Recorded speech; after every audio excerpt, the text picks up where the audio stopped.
Hello বন্ধুরা, good morning. আমি সুস্মিতা। নতুন আরও একটা ব্লগ ভিডিওতে সবাইকে স্বাগত জানাই।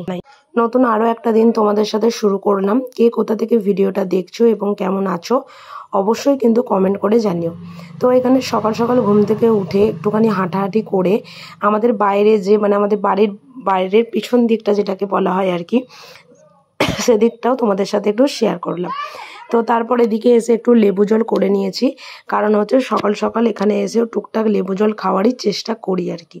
তো তারপর দোকানে চলে গেছিলাম সকালবেলা উঠে। এই যে দোকান খোলা যে কাজটা থাকে, তো সেটা রোজের থাকে না, মোটামুটি আমি একটু সকাল সকাল ঘুম থেকে উঠলে আর কি একটু দোকান খুলি। তো সেখানে এসে এখানে মুড়ির প্যাকেট করছি, আর তারপর মুড়ির প্যাকেট করে তারপর হচ্ছে বাড়ি যাবো আর কি।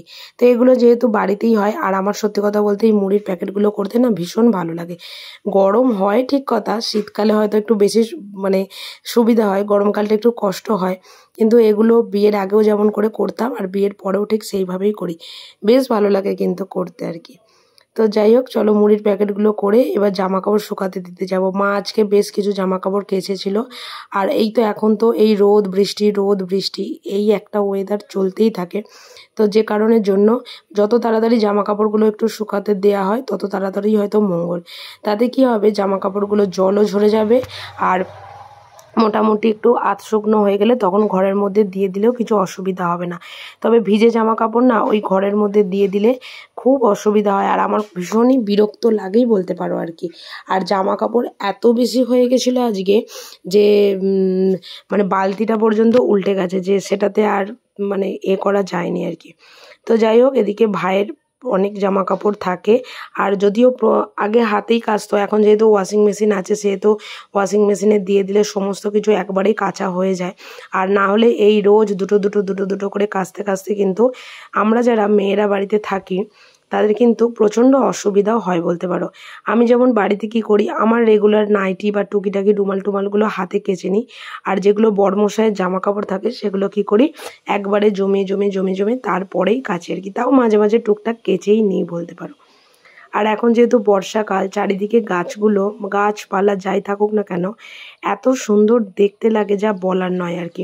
খালি চোখে যতটা ভালো লাগে, ফোনে যখন ক্যামেরা করি তখনও ভীষণ সুন্দর লাগে। আমাদের বাড়ির পাশেই যেমন একটা পুকুর আছে, সেটাতে একদম কলমি শাকে একদম পুরো ভর্তি হয়ে পুরো সবুজ হয়ে আছে। কলমি শাকের কোনো অভাব নেই বলতে গেলেই চলে। তবে আমরা যেখানে থাকি সেখানে কলমি শাক বা অন্যান্য শাক একদমই পাই না। মেথি শাক, পালং শাক, বাস এইটুকু শাকই আমরা পাই আর কি। আর এদিকে বসেছি হচ্ছে একটু সবজি আনাজপাতি এই সমস্ত কিছু কাটতে, কারণ মা ওদিকে টুকটাক কাজকর্ম করছে আর আমি এদিকে সবজিপাতি সমস্ত কিছু করছি। যেখানেই থাকি না কেন যদি টুকিটাকি হেল্প করে দেওয়া যায় সেখানে আমার মনে হয় খুব ভালোই হয়, কারণ থাকি তো না, কিন্তু টুকটাক হেল্পটা করে দিলে সেটাও অনেকটা কাজের থাকে আর কি। আর এই পটল জিনিসটা আমার তো খেতে ভীষণ ভালো লাগে, তবে এটা নয় যে আবার রোজ রোজ। তবে আজকে হবে পটল দিয়ে, ডিম দিয়ে, আলু দিয়ে ঝোল, আর তার সাথে হবে হচ্ছে শুধু ভাত আর কি। এক তরকারি ভাত বাবা রান্না করলে তো ভীষণ খেতে লাগে, বেশ অনেকটা বেশি তেল দিয়ে একটু ঝাল করে ঝোল করে বেশ ভালোই লাগে খেতে আর কি। এদিকে আলু আর পটলগুলোকে কেটে নিয়েছি, আর এদিকে হচ্ছে এবার আরও কয়েকটা আলু কাটবো। তবে এই পেঁয়াজ কাটতে বসলে আমার একটু জল লাগে, কারণ পেঁয়াজগুলোকে ভালো করে ছাড়িয়ে নিয়ে জল দিয়ে ধুয়ে তবেই কিন্তু পেঁয়াজগুলোকে আমি কুচি করি। এই স্বভাবটা আমার বিয়ের আগে অন্তত ছিল না। আমার বিয়ের পরেই এটা আর কি হয়েছে যে যে কোনো জিনিসই যে কোনো পেঁয়াজ বিশেষ করে আমি ওইভাবেই কাটাকুটি করি আর কি। তো চলো, আমাদের মোটামুটি খাওয়া সমস্ত কিছু কাজকর্ম রান্নাবান্না হয়ে গেছে।